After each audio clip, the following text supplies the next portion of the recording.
तो दोस्तों आज आ चुका है साइंस का आपका सेट 5। जी हाँ दोस्तों, पांचवा सेट आज लेकर के आए हैं। दोस्त इस सेट में भी काफी इंपॉर्टेंट क्वेश्चन डाला हुआ है।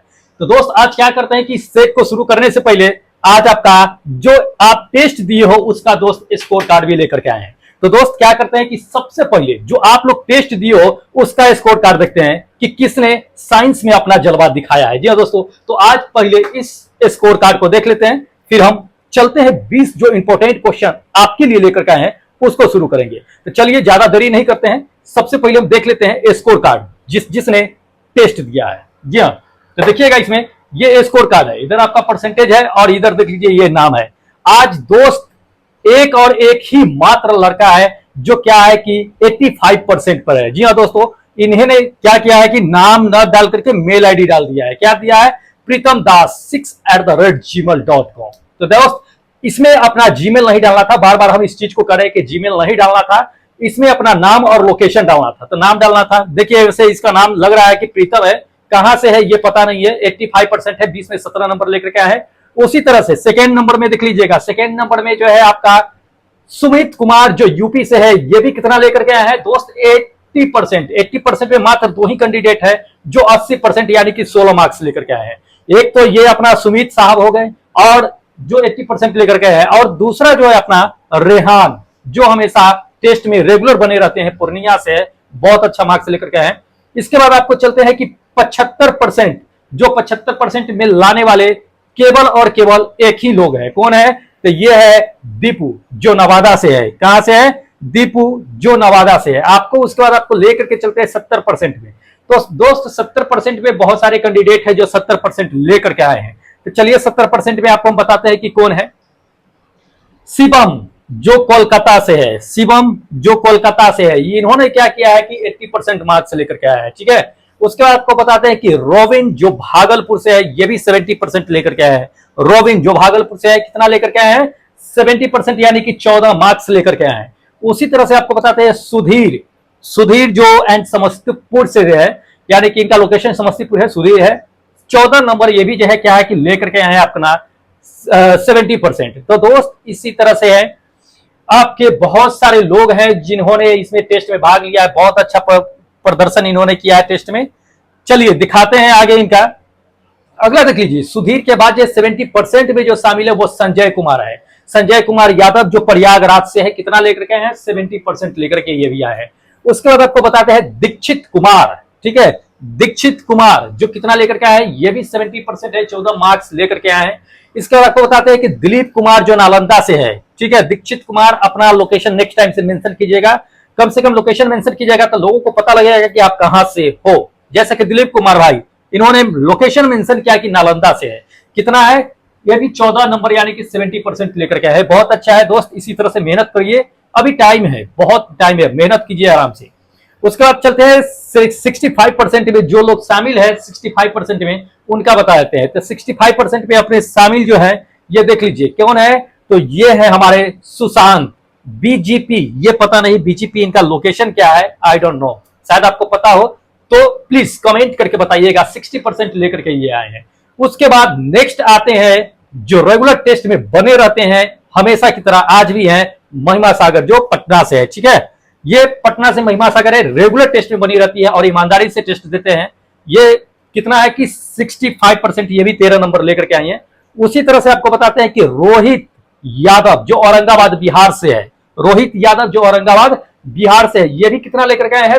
65% यानी कि 13 नंबर लेकर के आए हैं। बहुत अच्छा। उसी तरह से एक जो हमेशा अपना एक आइडेंटिटी बना करके रखते हैं, मुनेंद्र वर्मा जिला बदायूं यूपी से है, उत्तर प्रदेश से है।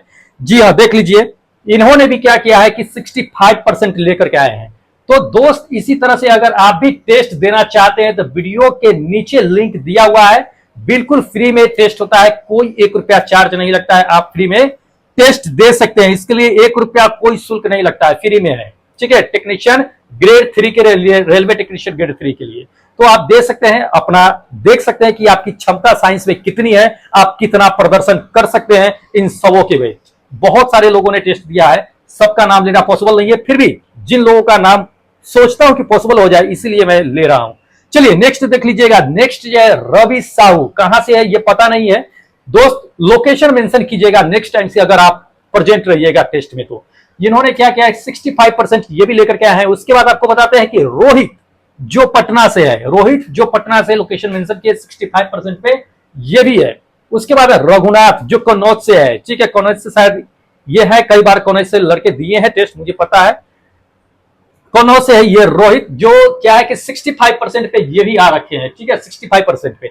उसके बाद आपको बताते हैं कि आशु बीना, ठीक है, आशु बीना जो कहां से है, आशु बीना लोकेशन मेंशन शायद नहीं किए हैं ये भी कितना लेकर के आए हैं देख लीजिए, ये भी 65% लेकर के आए हैं। ठीक है, मेहनत है, करते रहिए इसी तरह से। उसके बाद नेक्स्ट जो आपको बताते हैं जो आपका नालंदा से है राजकुमार जो नालंदा से है, कितना परसेंट लेकर के आए, ये लेकर के आए हैं 65%। तो इतने लोग हैं जो 65% लेकर के आए हैं। उसके बाद आपको लेकर के चलते हैं 60% में जो लोग शामिल है, जो 60% मार्क्स लेकर के आए हैं। देख लीजिएगा, ये रितेश जो कहां है, भागलपुर से है, रितेश भागलपुर से, लोकेशन मेंशन कर रखे हैं, 60% लेकर के आए हैं 12 नंबर 20 में। ठीक है, उसी तरह से आपको है श्रवण कुमार शाह जो बांका बिहार से है, श्रवण कुमार शाह जो बांका बिहार से है, ये भी कितना लेकर के आए हैं 60% लेकर के आए हैं। ठीक है, तो इसी तरह से बहुत सारे लोगों ने क्या किया है कि टेस्ट में पार्टिसिपेट किए हैं। तो चलिए आपको दिखा देते हैं, जिन लोगों का नाम शायद ना आए तो वो बुरा नहीं मानेंगे, टेलीग्राम ज्वाइन कर लेंगे, टेलीग्राम पे आपको ये सारा स्कोर कार्ड आपको मिल जाएगा। चलिए अगला नाम ले लेते हैं फटाफट, जो बच्चे हुए हैं उनका। प्रशांत जो गोडा यानी कि झारखंड से है, ये भी 60% लेकर के आए हैं। उसका संतोष कुमार जो मसूरी से है, ये भी मसूरी से देने वाले हैं, तो ये भी 60% यानी कि 12 नंबर लेकर के आए हैं, बहुत अच्छा है। अखिलेश जो बांका बिहार से है, बांका बिहार से बहुत सारे लोग देते हैं टेस्ट, बांका बिहार से, ये भी 60% पे है। ठीक है, उसके बाद आपको बताते हैं राम कमल नाथ पंडित जो देवघर यानी कि झारखंड से है, जी हाँ झारखंड से है ये, इन्होंने भी कितना लेकर के है 60% यानी कि 12 नंबर लेकर के हैं। पवन कुमार हनुमानगढ़ से है, पवन कुमार जो कहां से है, हनुमानगढ़ से है। ठीक है, इन्होंने भी क्या किया है कि 60% मार्क्स लेकर के आए हैं। ठीक है, देख लीजिए 60% लेकर के मार्क्स आए हैं। उसी तरह से आपको हम बता देते हैं कि विनय जो यूपी से है, शायद मुझे लगता है कि यह वही विनय है जो बार बार मुझे कॉल और मैसेज करते हैं। ठीक है विनय भाई, पीडीएफ मिलेगी फिजिक्स की, चिंता ना कीजिए, 60% पे है आप भी। तो इतने सारे लोग, बहुत सारे लोग हैं, अभी बहुत सारे जो है इसमें शामिल है। चलिए हम कुछ और नाम ले लेते हैं जो बचे हुए हैं।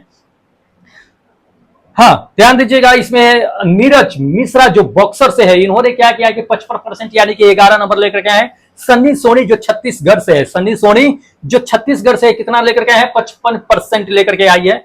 55% वाले का नाम फटाफट हम ले लेते हैं। ठीक है, बिरजू कुमार जो जयपुर से है, मनोज जयपुर से है, ये भी। उसका श्याम बुलंदशहर यानी कि यूपी से है, श्याम जो बुलंदशहर यूपी से है। उसका संजू कपूर जो पटना से, ये संजू कपूर मॉक टेस्ट में हमेशा यानी टेस्ट में लगे रहते हैं, देते हैं। प्रदीप कुमार ये कहां से है, लोकेशन मेंशन नहीं किए, प्लीज लोकेशन नेक्स्ट टाइम से मेंशन कीजिएगा, 55% पे है। उसी तरह से आपको लेकर के चलते हैं जो रेगुलर टेस्ट देते हैं, ये मनीष भाई। ठीक है, जो मनीष भाई कहां से है, पटना से है, ये भी क्या है कि 55% मार्क्स लेकर के आए हैं। तो दोस्त इसी तरह से बहुत सारे लोगों ने क्या किया है कि टेस्ट में पार्टिसिपेट किए हैं। तो किस किस का नाम ले, चलिए देख लीजिए एक बार और। ये अपना जो है मंगेश अपना लोकेशन मेंशन नहीं किए, नेक्स्ट टाइम से प्लीज लोकेशन मेंशन कीजिएगा। रणधीर कुमार 55% पे है। उसके बाद आपको लेकर के चलते हैं अंकित जो है रसूलपुर रोहतास बिहार से है, कितना लेकर के है 50%। तो दोस्त इतने बहुत सारे लोगों ने क्या किया है कि टेस्ट में पार्टिसिपेट किए हैं, तो सबका नाम लेना पॉसिबल नहीं है। चलिए जो लोग का नाम नहीं लिए हैं प्लीज टेलीग्राम ज्वाइन कर लीजिएगा, क्योंकि 150 से ऊपर लोगों ने क्या किया है कि अटेम्प्ट किया है टेस्ट को। 150 लोगों को नाम लेना बहुत लंबा वीडियो हो जाएगा, इसलिए क्या करते हैं कि जो टॉप लिस्ट पे है 50%, 50%, 55% के आसपास में मैंने नाम ले लिया है। कोशिश दोस्त कीजिएगा नेक्स्ट टाइम से कि मेहनत करके अटेम्प्ट करिएगा, ताकि आपका नाम हम ले सकें। जिन लोगों का नाम नहीं लिया प्लीज टेलीग्राम ज्वाइन कीजिएगा, उसको उस पे ये स्कोर कार्ड आपको दे दिया जाएगा, आप ले लीजिएगा वहां से। ठीक है, तो ये चीजें हैं। और चलिए जो लोग नए हैं उनको बता देता हूं कि दोस्त ये जो टेस्ट होता है वो बिल्कुल फ्री होता है, निःशुल्क होता है, 1 रुपया पैसा नहीं लगता है।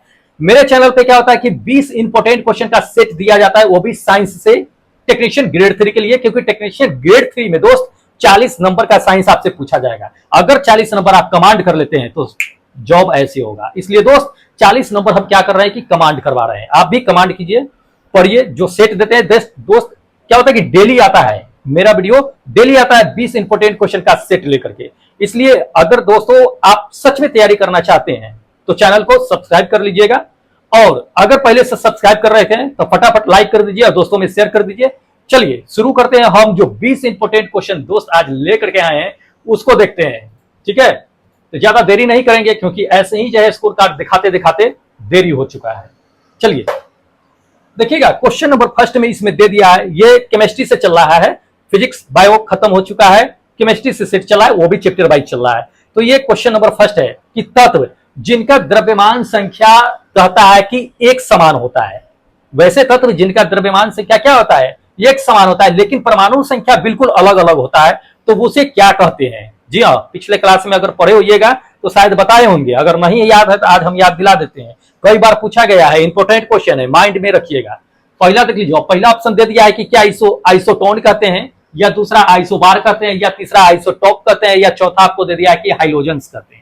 क्या कहते हैं जिसका द्रव्यमान संख्या समान होगा लेकिन परमाणु संख्या अलग होगा। तो दोस्त ध्यान रखिएगा ये चीजें कि जिसका द्रव्यमान संख्या बिल्कुल भिन्न हो और परमाणु संख्या समान हो उसको हम आइसोबार कहते हैं, यानी कि संभारिक कहते हैं। ध्यान रखिएगा, ये हो जाएगा मेरा सेकेंड नंबर ऑप्शन करेक्ट होगा, संभारिक कहते हैं। ठीक है, तो इसको, लेकिन अगर मान लीजिए कि इसी में अगर आपको कह देते हैं कि नहीं, अगर परमाणु संख्या समान हो किंतु द्रव्यमान संख्या भिन्न हो तो उसको आइसोटोप कहते हैं, यानी समस्थानिक कहते हैं। ध्यान रखिएगा इस चीज को। तो नेक्स्ट क्लास में ये चीजें हम बता दिए थे, शायद जो लोग किए होंगे उन्हें ये चीजें पता होगा, तो इंपोर्टेंट है, पूछा जाता है। चलिए अगला क्वेश्चन देख लीजिए। अगला क्वेश्चन इसमें दे दिया है कि संभारिकों में डैश की संख्या समान होती है। किसकी संख्या समान होती है?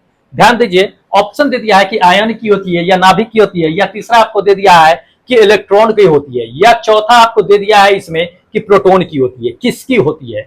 तो ध्यान रखिएगा, हम आपको बताएं कि संभारिक में क्या होता है दोस्त। संभारिक में द्रव्यमान की संख्या समान होती है लेकिन परमाणु की संख्या अलग होती है, लेकिन इसमें तो द्रव्यमान संख्या दिया ही नहीं है, द्रव्यमान संख्या नहीं दिया है, तो आखिर होगा कौन, ये ध्यान रखना है हमको। द्रव्यमान संख्या दे देता तो झट से मार देते। तो ध्यान रखिएगा, द्रव्यमान संख्या कहने का क्या मतलब, द्रव्यमान अगर हमको निकालना है तो क्या करेंगे, न्यूट्रॉन प्रोटॉन को जोड़ देंगे, और न्यूट्रॉन प्रोटॉन को जोड़ने पे क्या आता है कि हमारा द्रव्यमान संख्या आता है ना। द्रव्यमान संख्या, द्रव्यमान जो होता है, न्यूट्रॉन प्रोटॉन जो होता है वो कहां होता है, नाभिक में होता है। तो ये नाभिक मेरा क्या होगा कि आंसर होगा करेक्ट। ध्यान रखिएगा, सेकेंड नंबर मेरा ऑप्शन क्या होगा, बिल्कुल करेक्ट होगा। समझिएगा, लॉजिकली चीज है ये, अलॉजिक से ही पूछा जाता है। चलिए नेक्स्ट क्वेश्चन देख लीजिए। इसमें दे दिया कि परमाणुओं से दे दिया, परमाणुओं से ऊर्जा जो प्राप्त होती है उसको क्या कहते हैं। जी हाँ, परमाणुओं से जो ऊर्जा प्राप्त होती है उसको क्या कहते हैं। ऑप्शन नंबर पहला देख लीजिए कि नाभिकीय ऊर्जा कहते हैं, या दूसरा रासायनिक ऊर्जा कहते हैं, या तीसरा आपको दे दिया है कि ऊष्मा ऊर्जा कहते हैं, या चौथा दे दिया सौर ऊर्जा कहते हैं। दोस्त कहते क्या है, तो परमाणु से जो ऊर्जा प्राप्त होती है, एटम से जो एनर्जी प्राप्त होती है दोस्त, उसे जो हम कहते हैं वो नाभिकीय ऊर्जा कहते हैं, न्यूक्लियस एनर्जी कहते हैं।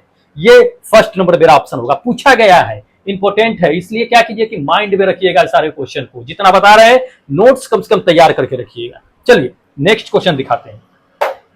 अगला क्वेश्चन देख लीजिए। अगला क्वेश्चन दे दिया है इसमें कि डैश इलेक्ट्रॉनों की संख्या समान वाले परमाणु, अणु और आयन होते हैं। जी हाँ, कौन होते हैं जो इलेक्ट्रॉन की संख्या समान वाले परमाणु, अणु, आयन होते हैं।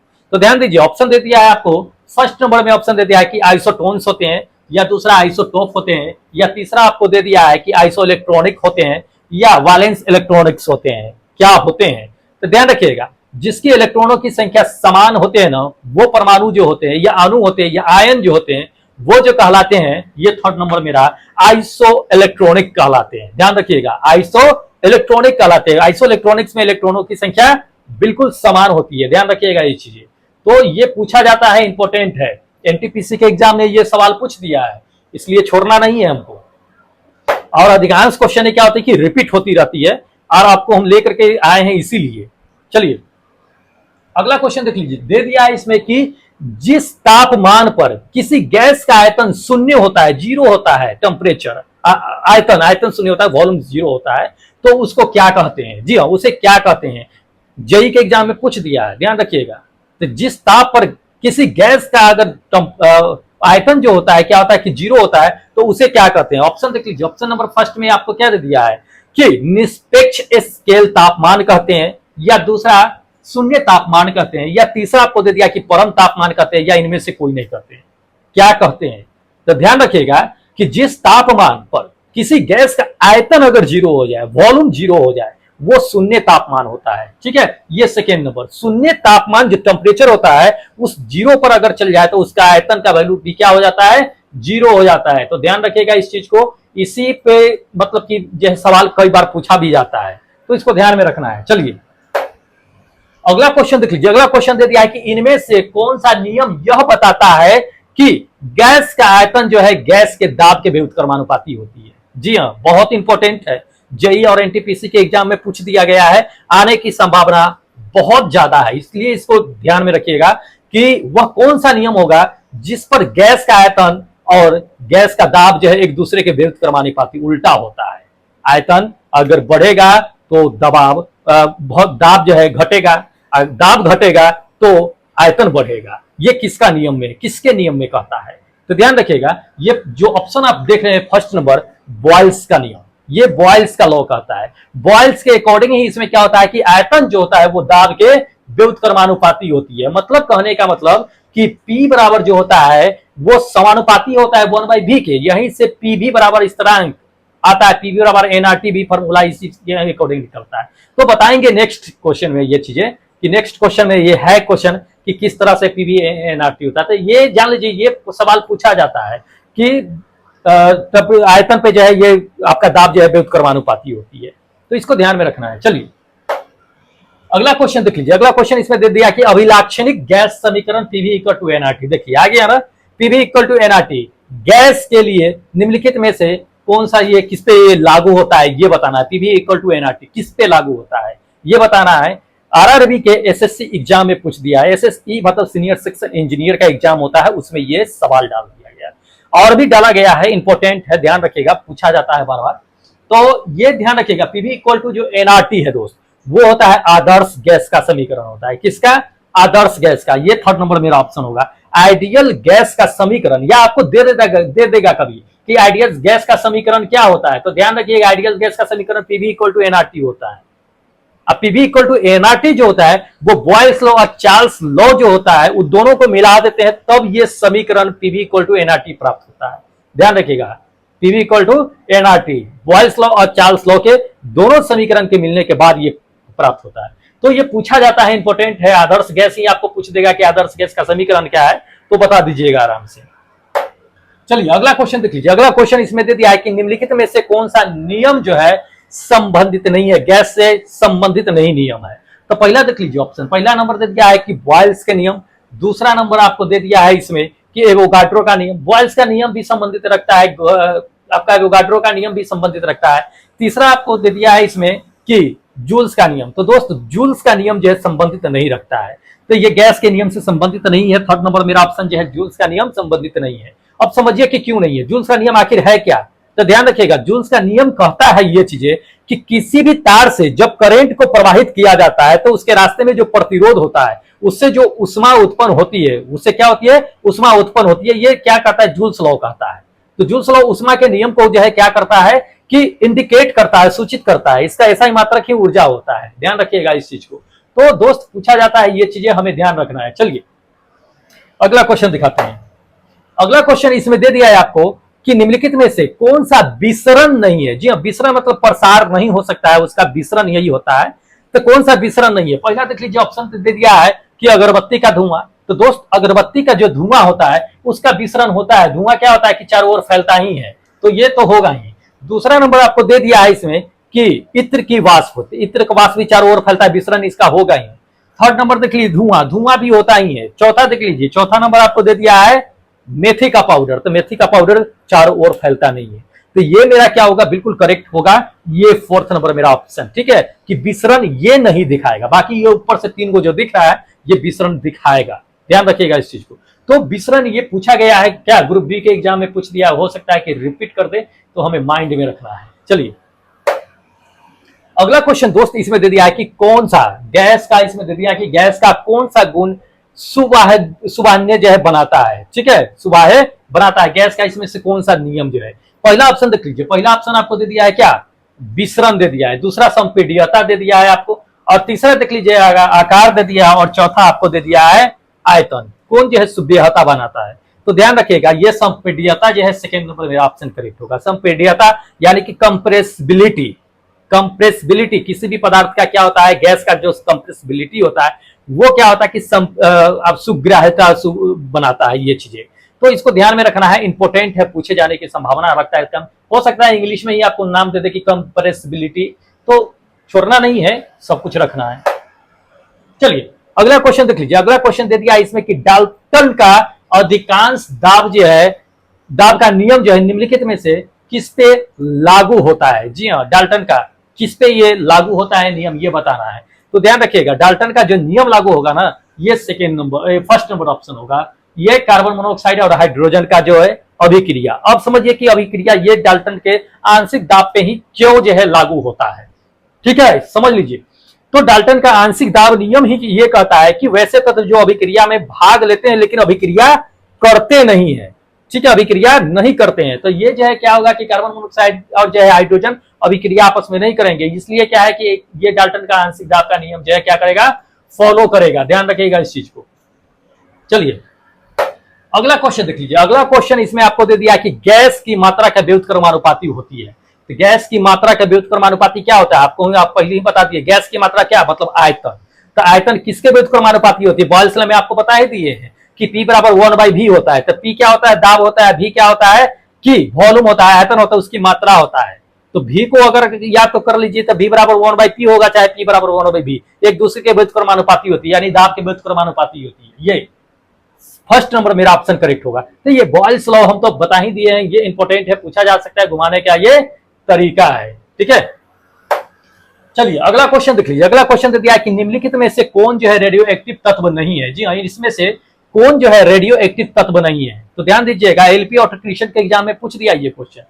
तो रेडियो एक्टिव तत्व नहीं है कौन सा? पहला देख लीजिए कि प्लूटोनियम नहीं है, या दूसरा दे दिया है कि टाइटेनियम नहीं है, या तीसरा दे दिया है कि यूरेनियम नहीं है, या चौथा क्या दे दिया है दोस्त, ध्यान रखो, चौथा दे दिया आपको थोरियम। कौन नहीं है? तो ध्यान रखिएगा, इसमें जो रेडियो एक्टिव तत्व नहीं होगा, ये सेकेंड नंबर मेरा नहीं होगा, टाइटेनियम नहीं होगा। ठीक है, बाकी यूरेनियम, प्लूटोनियम, थोरियम जो देखते हैं ये सभी रेडियो एक्टिव तत्व है, इस्तेमाल किए जाते हैं, लेकिन ये टाइटेनियम नहीं इस्तेमाल किया जाता है, ये रेडियो एक्टिव तत्व नहीं है। ठीक है, तो ये मेरा क्या है कि बिल्कुल करेक्ट है, तो इसको ध्यान में रखना है दोस्त। चलिए अगला क्वेश्चन आपको हम बता देते हैं। अगला क्वेश्चन इसमें दे दिया है आपको कि मैरी क्यूरी ने किसकी खोज के लिए नोबेल पुरस्कार दिया गया था? जी हाँ, मैडम क्यूरी जी थे, उनको किस खोज के लिए नोबेल पुरस्कार दिया गया था? जी हाँ, बहुत इंपॉर्टेंट है, पूछा जाता है ये क्वेश्चन। ध्यान रखिएगा, किसके लिए? यूरेनियम के लिए दिया गया था, या दूसरा प्लूटोनियम के लिए दिया गया था, या तीसरा रेडियम के लिए दिया गया था, या चौथा आपको ऑरम के लिए दिया गया था? किसके लिए मैडम क्यूरी को नोबेल पुरस्कार दिया गया था? ध्यान रखिएगा, मैडम क्यूरी को जो नोबेल पुरस्कार दिया गया था, ये थर्ड नंबर रेडियम के लिए दिया गया था। जी हाँ, रेडियम का खोज उन्होंने क्या किया था कि खोज किया था, इसलिए इनको जो है क्या किया गया था, नोबेल पुरस्कार दिया गया था। थोड़ा सा मैडम क्यूरी के बारे में भी जान लीजिए कि मैडम क्यूरी जो थे वो सिर्फ भौतिक विज्ञान शास्त्री ही नहीं थे, वो रसायन विज्ञान शास्त्री भी थे। दो थे, वो दो शास्त्री थे, एक भौतिक के बहुत बड़े ज्ञाता थे और एक केमिस्ट्री के भी बहुत बड़े ज्ञाता थे, दोनों थे, और दोनों के लिए एक साथ उनको नोबेल पुरस्कार दिया गया था। यही एक पहला इंसान थे, व्यक्ति थे, जिनको क्या दोनों क्षेत्र में एक साथ नोबेल पुरस्कार दिया गया था। ध्यान रखिएगा, पूछा जाता है ये कभी कभी कि कौन ऐसे वैज्ञानिक थे जिनको भौतिक और रसायन शास्त्र में दोनों में एक साथ जो नोबेल पुरस्कार दिया गया था, तो मैडम क्यूरी को। ध्यान रखिएगा। चलिए अगला क्वेश्चन देख लीजिए। अगला क्वेश्चन इसमें दे दिया है कि रेडियो सक्रियता का आविष्कार किसने किया था? जी हाँ, रेडियो सक्रियता का आविष्कार किसने किया था? हम लोग अच्छी तरह से जानते हैं, बहुत इंपॉर्टेंट है, कई बार पूछा भी गया है ये, तो पूछे जाने की संभावना है। देखिए इसमें जो क्वेश्चन डाला गया है लगभग पूछे जाने की संभावना है, ध्यान रखिएगा, काफी इंपॉर्टेंट है, तो इसे मिस मत कीजिए। तो देखिए इसमें कहता है कि रेडियो सक्रियता की जो है आविष्कार किसने किया था? तो किसने किया था? हम लोग अच्छी तरह से पढ़ रखे हैं, हेनरी बेकलर साहब ने ही किया था। किसने किया था? हेनरी बेकलर ने। ठीक है, रेडियो सक्रियता का खोज इन्होंने ही किया था, तो ध्यान रखिएगा इस चीज को। चलिए अगला देख लीजिए। अगला क्वेश्चन दे दिया कि पिंच ब्लेड किससे संबंधित है? जी हाँ, पिंच ब्लेड जो है पूछा भी जाता है, ये किससे संबंधित रखता है? ऑप्शन देख लीजिए। ऑप्शन नंबर फर्स्ट में दे दिया कि रेडियम से संबंधित है, या दूसरा यूरेनियम से है, या तीसरा आपको दे दिया है कि थोरियम से है, या चौथा आपको दे दिया है प्लूटोनियम से है। किससे संबंधित रखता है पिंच ब्लेंड जो है, सो ध्यान रखिएगा पिंच ब्लेंड जो है वो रखता है संबंधित यूरेनियम से। ये सेकंड नंबर मेरा ऑप्शन होगा करेक्ट। यूरेनियम से क्या है कि पिंच ब्लेड रखता है संबंधित। अब समझ लीजिए कि पिंच ब्लेड मतलब होता क्या है। ये पिंच ब्लेड जो है क्या होता है ना कि यूरेनियम का एक अयस्क होता है, यूरेनियम का ओर्स होता है ये, ठीक है। तो ये पूछा जाता है कभी कभी कि पिंच ब्लेड किससे प्राप्त करते हैं, तो यूरेनियम से, ध्यान रखिएगा। तो ये चीजें है इंपॉर्टेंट है, ध्यान में रखना है। चलिए अगला क्वेश्चन दिखाते हैं। अगला क्वेश्चन दोस्त इसमें दे दिया है कि रेडियम की खोज किससे प्राप्त किया जाता है। तो रेडियम आपको बता दिए हैं कि अभी किसका अयस्क था, आपको हम ये चीजें बता ही दिए। तो रेडियम जो है दोस्त इसमें क्या है कि पिंच ब्लेड का है। ये फोर्थ नंबर मेरा क्या होगा कि करेक्ट होगा, पिंच ब्लेड, ठीक है। तो पिंच ब्लेड इससे ही क्या होता है कि प्राप्त किया जाता है, तो इसको ध्यान में रखना है। चलिए अगला क्वेश्चन दिखाते हैं। अगला क्वेश्चन इसमें दे दिया है कि परमाणु बलों को सिद्धांत की खोज किसने किया था। जी हाँ, परमाणु बलों की जो है सिद्धांत का खोज किसने किया था। तो इसमें ध्यान रखिएगा, इसमें पहला ऑप्शन दे दिया कि हेदकी युकावा, दूसरा दे दिया है कि एशन बोस ने, तीसरा जेएस बोस ने, चौथा जे थॉमसन ने। किसने किया था तो ध्यान रखिएगा परमाणु सिद्धांत का खोज जो है ये फर्स्ट नंबर मेरा ऑप्शन करेक्ट होगा। कौन सा, हिदेकी युकावा ने ही किया था, ठीक है। तो ये फर्स्ट नंबर मेरा ऑप्शन करेक्ट होगा। चलिए तो अगला क्वेश्चन दिखाते हैं। अगला क्वेश्चन दोस्त इसमें इंपॉर्टेंट है, ध्यान रखिएगा। इसमें दे दिया है कि एक रेडियोधर्मी धातु जो केंद्र ऊर्जा का क्या होता है कि एक प्रचुर स्रोत होता है। क्या होता है, केंद्र ऊर्जा का एक प्रचुर स्रोत होता है। और उसे क्या किया गया था कि 1789 में खोज की गई थी, जिसकी परमाणु संख्या 92 है। वह इसमें कौन है ये बताना है, ध्यान रखिएगा। इंपॉर्टेंट है, पूछा गया है, इसलिए इसको छोड़ना नहीं है। तो दोस्त ध्यान रखिएगा, इसमें पहला ऑप्शन देख लीजिए कि ऑप्शन दे दिया है कि सोना, दूसरा ऑप्शन आपको दे दिया है कि सिलिकॉन, तीसरा दे दिया है कि रेडोन, और चौथा आपको दे दिया है इसमें यूरेनियम। क्या होगा, तो ध्यान रखिएगा वो जो तत्व होगा जिसकी खोज 1789 में की गई थी वो यूरेनियम है। क्या होगा, यूरेनियम। ये फोर्थ नंबर मेरा ऑप्शन क्या होगा कि करेक्ट होगा, ठीक है। अब इसको समझ लीजिए कि यूरेनियम की खोज जो है किसने किया था, कब किया था। ये तो पता है कि 1789 में ही खोज किया गया था। इसको कैलोप्रोथ नामक जो है आदमी ने किया था, पिंच ब्लेड नामक अयस्क से इसको प्राप्त किया गया था। इसकी परमाणु संख्या जो है 92 होती है और परमाणु भार जो है 238 होती है। तो इसको ध्यान रखिएगा, पूछे जा सकता है इसको। तो ये चीजें है, इस सबको जो है यूरेनियम में यूज किया जाता है। चलिए अगला क्वेश्चन देखिए। अगला क्वेश्चन इसमें दे दिया है आपको कि परमाणु के भीतर न्यूट्रॉन द्वारा जो है प्रोटॉन पर आरोपित बल क्या कहलाता है। जी हाँ, परमाणु के अंदर अगर न्यूट्रॉन के द्वारा प्रोटॉन पर अगर कोई आरोपित बल होता है तो वो क्या कहलाता है, ध्यान रखिएगा। तो ये ध्यान रखिए कि पहले तो जान लीजिए कि न्यूट्रॉन प्रोटॉन होता कहां है। तो ये तो होता है नाभिक में ही। नाभिक में ही क्या होता है कि एक दूसरे पर बल लगाते हैं, ठीक है। तो ये नाभिकीय बल हो जाएगा। ये फर्स्ट नंबर क्या होगा, नाभिकीय बल। हमको याद रखना है ये चीज। इलेक्ट्रॉन चारों ओर चक्कर लगाता है, जबकि न्यूट्रॉन और प्रोटॉन क्या होता है कि उसके सेंटर में जो है स्थित रहता है। जब एक दूसरे पर बल लगाएगा तो वो क्या हो जाएगा कि नाभिकीय बल हो जाएगा। तो इसको ध्यान में रखना है। तो दोस्त ये 20 अपना इंपॉर्टेंट क्वेश्चन था, ध्यान रखिएगा। इस सब की आने की संभावना जो है टेक्नीशियन ग्रेड 3 में काफी इंपॉर्टेंट रखता है। इसलिए दोस्त इसे तो मिस करिए ही नहीं। जितने भी ये इसको दोबारा रिपीट करके या तो नोट्स बना करके पढ़ लिया कीजिएगा। चलिए जो लोग टेस्ट नहीं दिए हैं दोस्त, लिंक डिस्क्रिप्शन बॉक्स में नया लिंक डाला हुआ है, जाकर के फटाफट क्या कीजिए कि टेस्ट दे लीजिए। हम फिर नेक्स्ट वीडियो में आपका सारा स्कोर कार्ड डिस्प्ले करके लेकर के आएंगे। तो चलिए फिर मिलते हैं एक नए वीडियो के साथ, तब तक जय हिंद दोस्तों।